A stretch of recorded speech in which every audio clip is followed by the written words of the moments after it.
Hey guys, tonight we're stepping back into a world of bells, butter churns, and Benedictine discipline.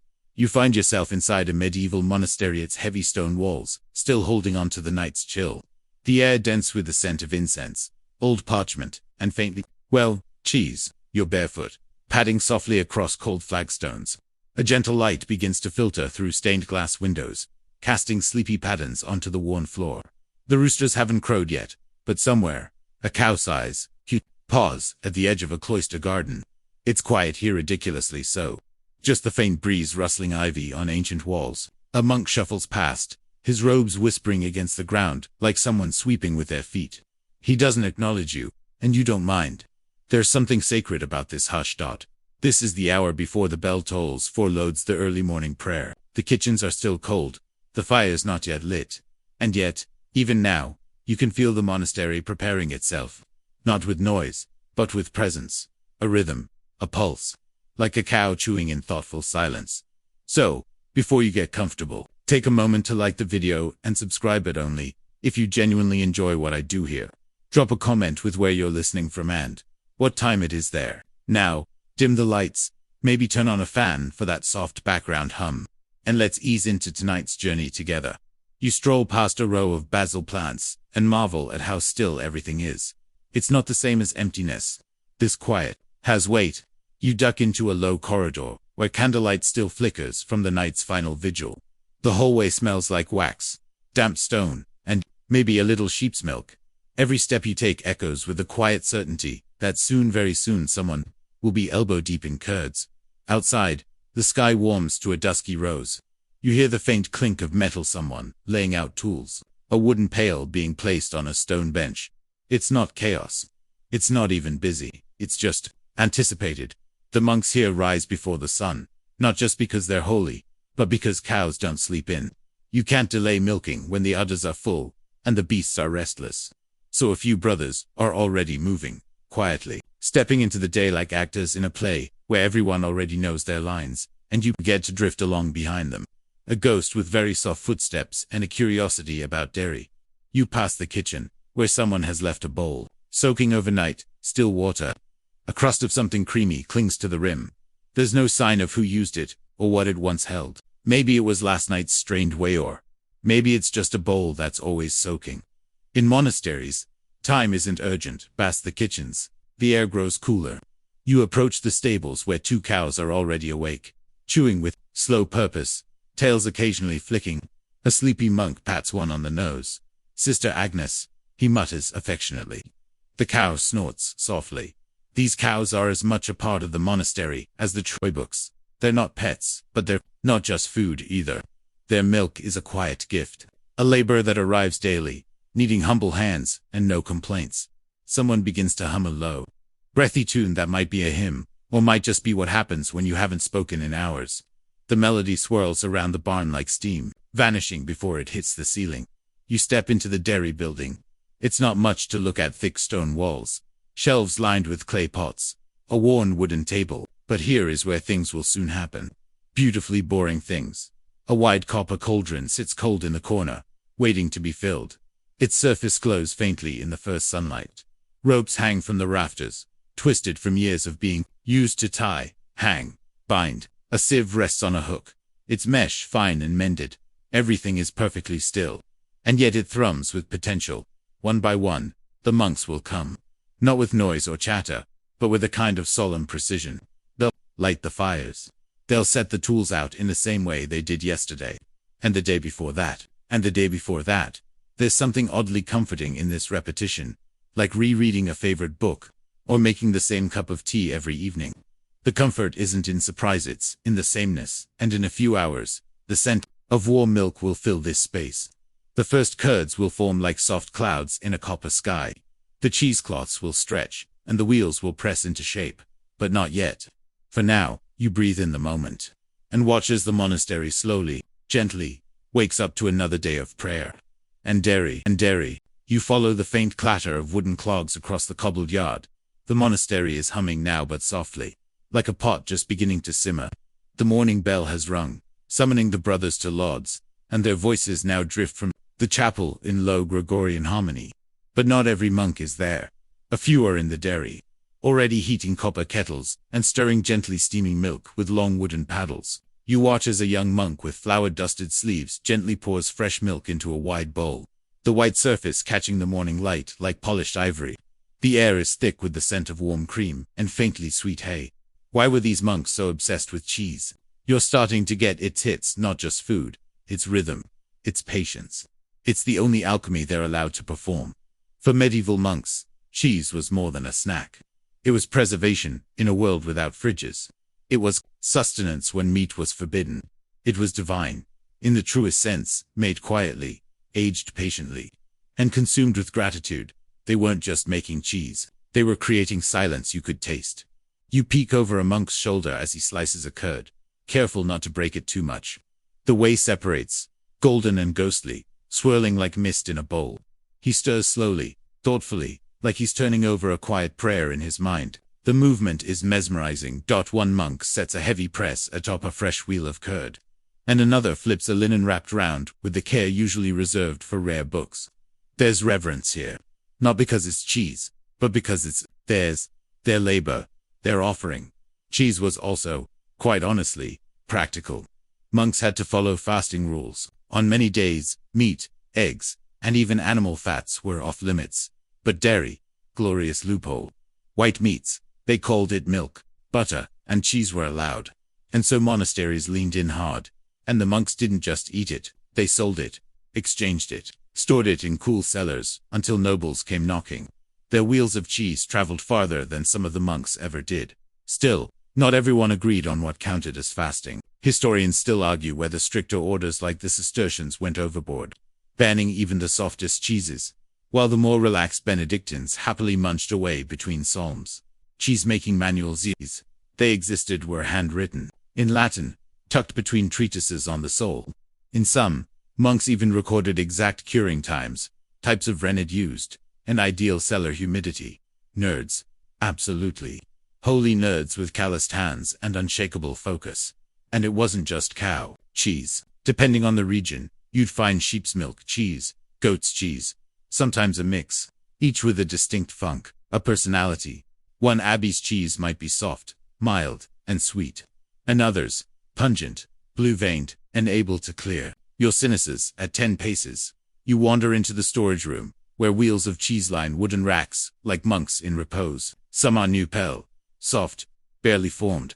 Others are aged, their rinds dusted in ash or gently spotted with mold. They look like ancient tomes waiting to be read by the right tongue. The room is cool, still, and thick with the smell of fermentation. It's not unpleasant, just mature, like old stone and wet wool, and the faint memory of a barn. And here's a quirky detail. Some monasteries believed cheese wheels had personalities. They gave them names, watched how they aged, noted if one seemed moody or too fast. Some even blessed them. Not with full-on ceremonies, mind you, but with quiet gestures of gratitude. One monk walks past, his arms full of linen wraps. He nods once, not at you, but at a particularly fine wheel resting under a shelf, as if to say, "You're coming along nicely, brother cheese." You sit for a moment on a low stool, breathing it all in. The quiet work, the humble pride, the simple magic of milk becoming more than it was yesterday. Outside, the chant has faded. The monks have finished their morning prayers. Some will return to the dairy, others to the gardens, a few to the scriptorium, their fingers ink-stained and meticulous. But the cheese continues. Always curing, always ripening, always waiting. It's not just obsession, it's devotion, and possibly breakfast. You follow one of the monks outside now, his sleeves rolled to the elbow, the hem of his robe dusted with straw. The morning sun filters through the trees in lazy shafts, dappling the worn stone paths with light.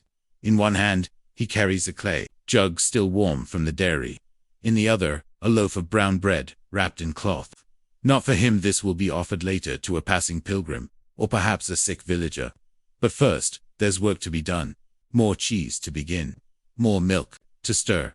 The path curves past a narrow garden, where neat rows of herbs sway gently in the breeze. You catch the faint scent of thyme and marjoram, and beneath that, something sharper, more fermented. The cheese cellar. It's a squat, windowless building, half buried into a hillside. Its thick stone walls and arched ceiling keep it cool and damp all year round, perfect for aging cheese. Inside, the air is heavier, not dank or spoiled, just alive. Alive with the scent of thousands of small bacterial dreams, unfolding slowly across rinds and wheels. Shelves line every wall. Wooden planks stained with centuries of use. You can feel the coolness on your skin the moment you enter. It's a relief after the sun, like stepping into a secret. Monks are moving silently here, lifting lids, inspecting cheeses, rotating them with practiced care. One of them hums softly, and you recognize the same chant from earlier in the chapel. It seems fitting music for microbes. Some wheels are wrapped in cloth, others smeared with ash or brushed with wine. Each abbey had its own style, its own tradition. Some washed their cheeses daily in salt water or beer, coaxing out complex flavors. Others let the mold bloom wild, trusting that time and faith would yield perfection. You lean in close to a smaller wheel, young, pale, and sticky-looking. It's tucked into a basket made of woven reeds, its rind just starting to form. A novice monk nearby glances at it with fond exasperation. "This one's eager," he mutters, almost to himself. That's the thing about cheese in a medieval monasteriate. Wasn't entirely predictable. Despite their best efforts, nature still had its say. Some cheeses aged beautifully. Others went rogue. A wheel meant for the market might bloat or crack. One destined for the bishop's table might collapse into goo. And yet they kept going. Each wheel was a lesson, a parable in patience. You notice a small slate hanging from a nail on one of the shelves. A record of dates, temperatures, maybe humidity. The monks tracked it all, noting which cheeses had been flipped, which needed brushing, which were. The midday meal unfolds slowly, in the refectory and airy hall, with thick stone walls and long wooden tables, worn smooth by centuries of elbows, bread crusts, and quiet chewing. You sit beside a monk who's slicing an apple with the precision of a man who's done this every day for the past 30 years. There is no speaking during meals. Not allowed, anyway. Instead, a single monk stands at a lectern and reads scripture or the writings of the saints. His voice is soft and steady, echoing through the room like a warm tide. The words might be ancient Latin or translated prayers, but they don't matter as much as the rhythm. It's not about understanding, it's about letting the sound settle into your bones. The food. Simple. Bread, cheese, dried fruits, a thin vegetable broth that smells faintly of leeks and herbs. And always, the ever-present wheel of monastery cheese, sliced and portioned precisely. The older cheese is crumbly and pungent, with a nutty bite. The younger wheels are creamy, tangy, and spread easily across rough bread.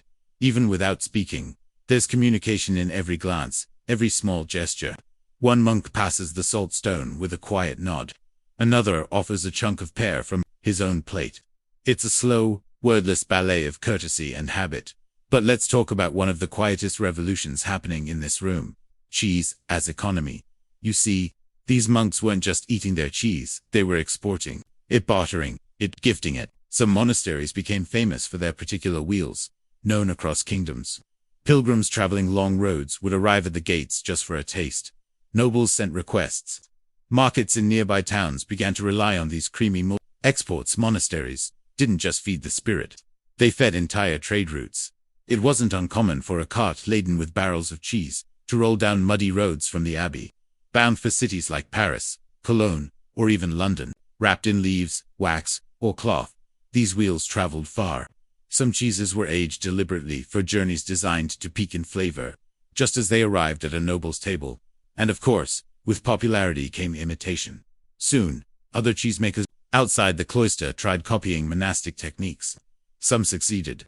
Others failed spectacularly. There are records of lords writing angry letters to abbots, complaining that the cheese sent this year is a sad shadow of last winter's perfection.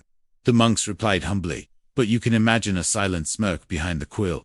Historians still argue whether the monks truly pioneered certain aging techniques or merely refined existing local traditions. Did they invent blue cheese? Not exactly, but they probably elevated it, perfected it, turned accidents into alchemy. Back in the refectory, the meal ends with a quiet bell. The monks rise in their unison, each one cleaning his space, folding his cloth napkin, bowing slightly. It's time to return to their duties, but before they do, a few pass through the kitchen once more to check on the latest cheese batch. It's a cycle, an unending rhythm of curd, press, age, slice, and repeat. And not all cheese stayed in wheels. Some monks experimented with cheese sauces, simple reductions with herbs and wine poured over boiled roots or lentils.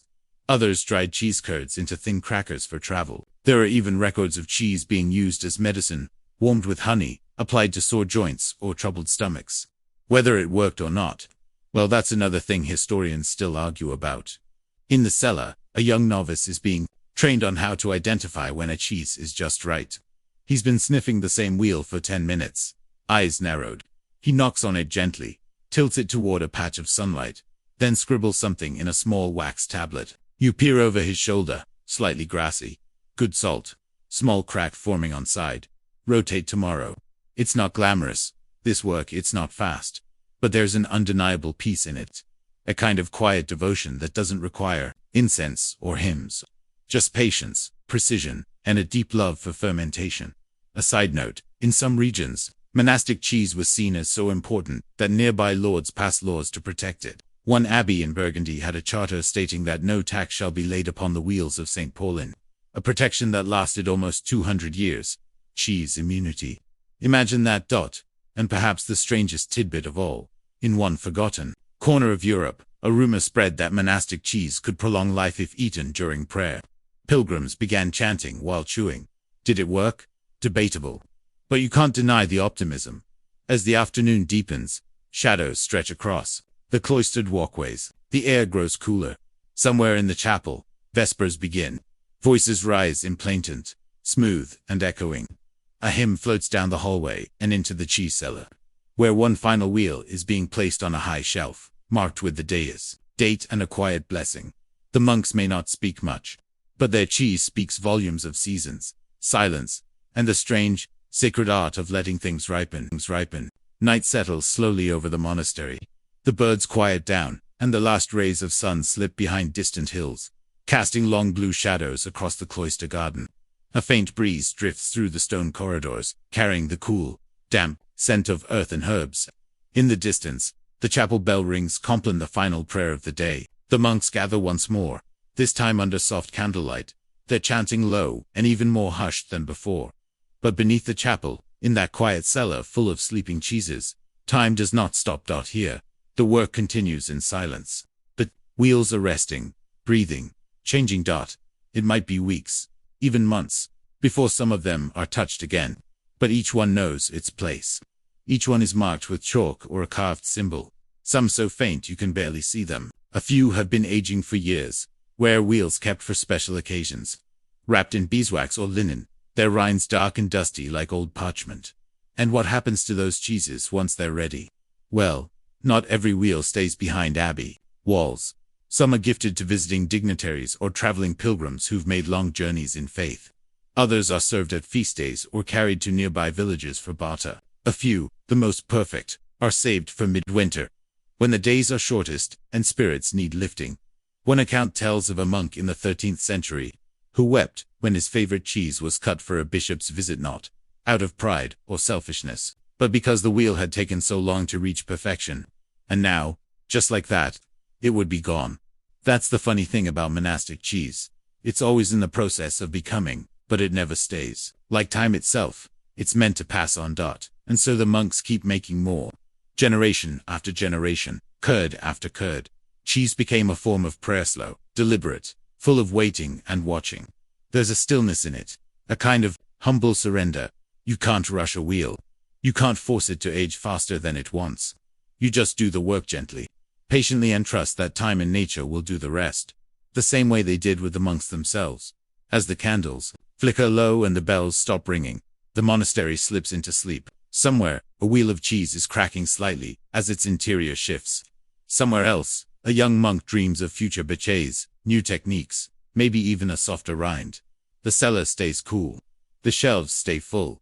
The cheese, like the monks, continues its quiet, sacred work.